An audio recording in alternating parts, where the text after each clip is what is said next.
Welcome to China in Focus. I'm Tiffany Meyer. When we talk about the Chinese Communist Party's infiltration into the United States, many may think of underhanded transactions or money and power, conjuring images of greedy politicians and special agents seen in the movies. While those cases do exist, the word infiltration is actually closer to real life than most seem to think. The CCP's footprint is on your screens, in your grocery stores, and even in your go-to products and companies. Today, the Chinese Communist Party has more control over what Americans can say, what we can hear, what we can read, what we can watch, than any foreign government has ever had in our history. The Chinese regime exerts that influence on the lives of average Americans, not through secretive methods, but through out in the open, legitimate business acquisitions or market expansions. In this special report, we look at some of America's household name brand companies owned by Chinese firms and linked to the Chinese regime. Some of them may ring a bell. Counting down at number 6, Legendary Pictures. If this doesn't sound familiar to you, how about Inception, Batman, or Interstellar? Legendary is the film production company behind these blockbusters. Some of them contribute to the very definition of the American superhero. But in 2016, Legendary was acquired by Chinese billionaire Wang Jianlin. Once designated by Forbes as China's richest man, Wang is a former member of the Chinese military. During Legendary's acquisition, 16 members of Congress said they were worried about the deal.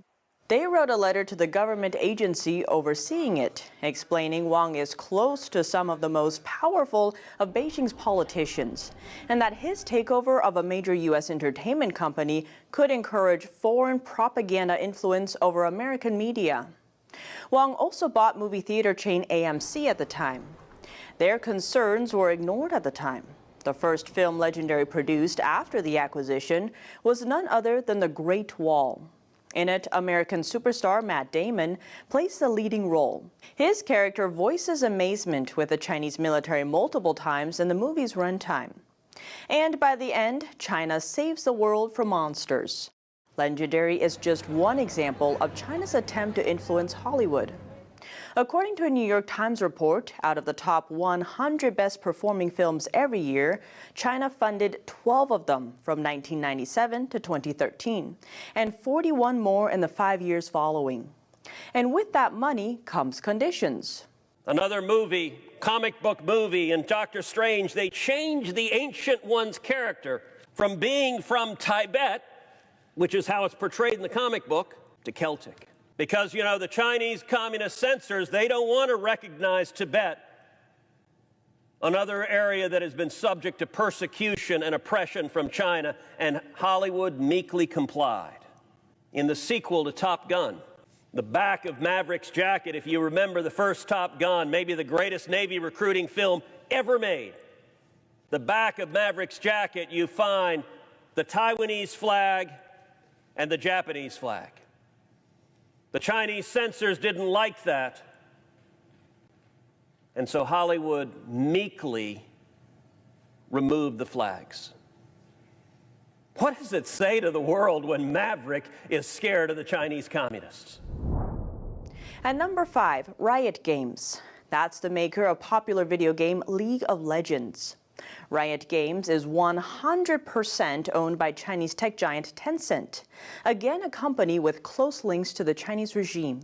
Another of Tencent's products, social media app WeChat, has been known for helping implement the Communist Party's censorship. Research by the University of Toronto found that the app's surveillance and censorship targets users not just in China, but around the world, banning them from talking about Hong Kong, Tibet, Falun Gong, the outbreak of the pandemic in China, and many other topics the CCP deems sensitive. Experts worry that the Chinese regime can use Tencent's gaming studio to export Beijing's values. One told CNBC that gamers may expect to see more titles where the good guy is Chinese and the bad guy is from the West. Tencent also owns a smaller stake in gaming company Blizzard. In 2019, Blizzard issued a year-long ban to a player who yelled a slogan supporting Hong Kong pro-democracy protesters during a competition live stream. The game developer also withheld prize money the player would have earned from the competition.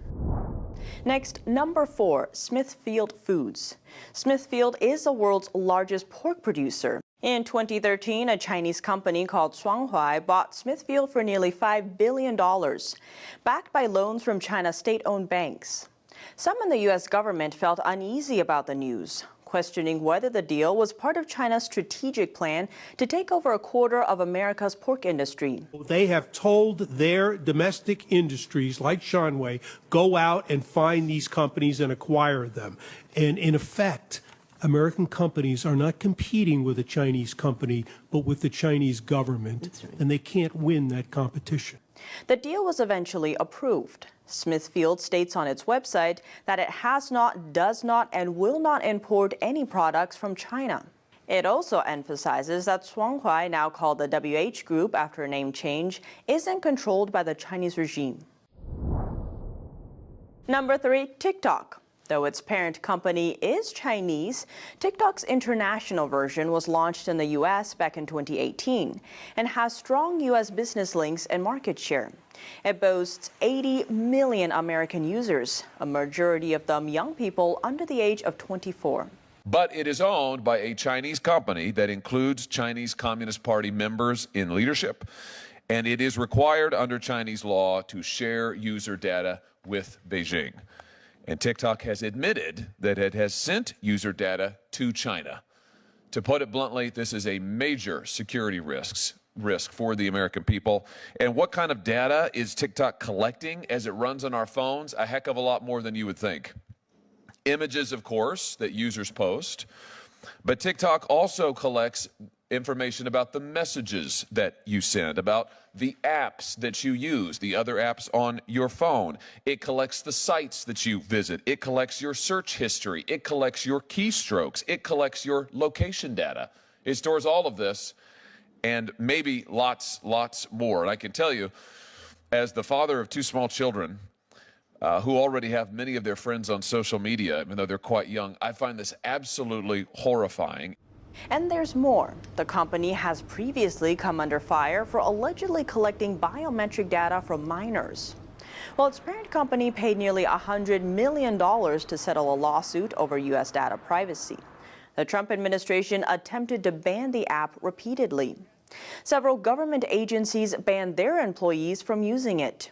Amazon also ordered its staff to remove TikTok from their phones. President Biden has called it a matter of genuine concern. Number 2, the Waldorf Astoria in New York.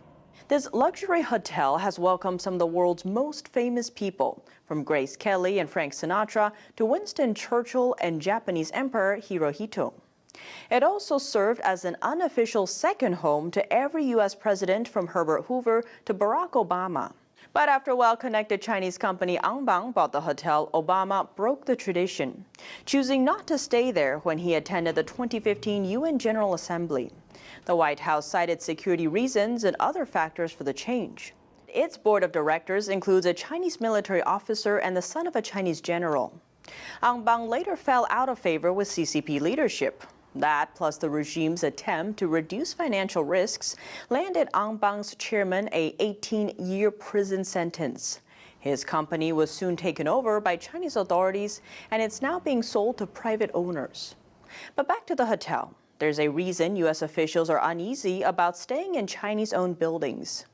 A discovery at the headquarters of the African Union may explain why.